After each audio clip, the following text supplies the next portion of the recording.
រៀបសួរបងប្អូនទាំងអស់គ្នាថ្ងៃនេះខ្ញុំមានរឿងបន្ទាន់ចង់ប្រាប់ដោយសារម្សិលមិញមានគេ hack account ក្មួយខ្ញុំ hack account ក្មួយខ្ញុំហើយ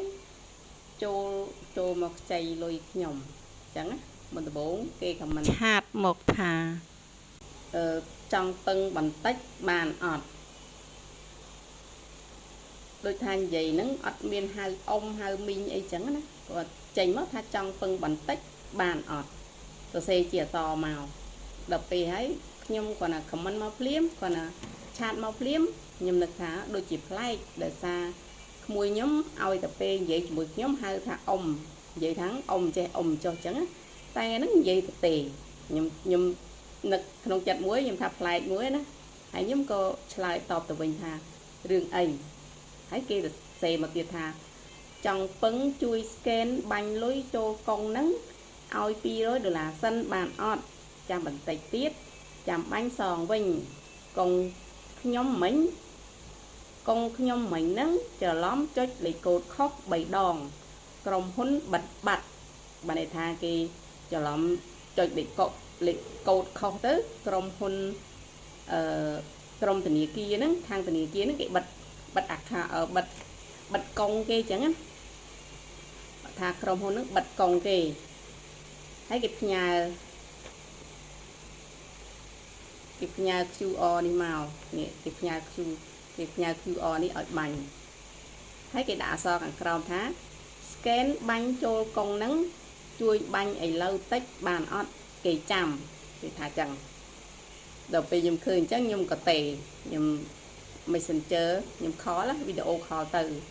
ដល់ពេល call ទៅគឺអត់ចូលទេ call ម្ដងទៀតអត់ចូលទេខ្ញុំដឹងថាអូប្រកាសជាមានបញ្ហាហើយ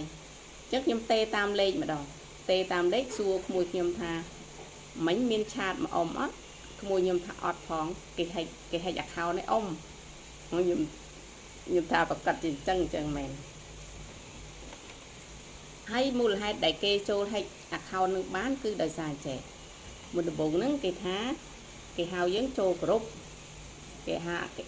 ឲ្យយើងនឹងចូលក្រុមមើលអីវ៉ាន់លេងសិនទៅគេមានលក់អីវ៉ាន់គេមានលក់គ្រឿងជ័រថាឲ្យយើងនឹងចូលមើលលេងសិនទៅគ្រាន់តែចុចចូលពឹបវា hack បានភ្លាមឆាតមកខ្ញុំហើយនឹងឆាតទៅមិត្តភ័ក្តិក្មួយខ្ញុំហ្នឹងខ្ចីបាន$200ភ្លាមហើយគេថាកុងគេនឹងមានបញ្ហាហើយគេឲ្យបាញ់មកនឹងមកអានឹងកុងរបស់ប្តីគេអញ្ចឹងអ្នកមិត្តភ័ក្តិក្មួយខ្ញុំហ្នឹងបាញ់ឲ្យ$200ទៅអញ្ចឹងវាបោកបាន$200ហ្នឹងហើយមិនដឹងថាវាបោកបានអ្នកណាទៀតតែឥឡូវអត់ទាន់ដឹង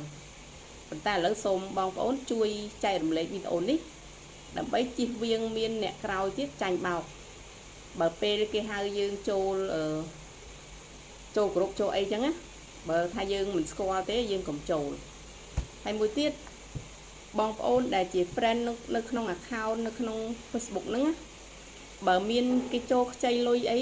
កុំចេះតែបាញ់ឲ្យគេភ្លាមត្រូវសួរសិន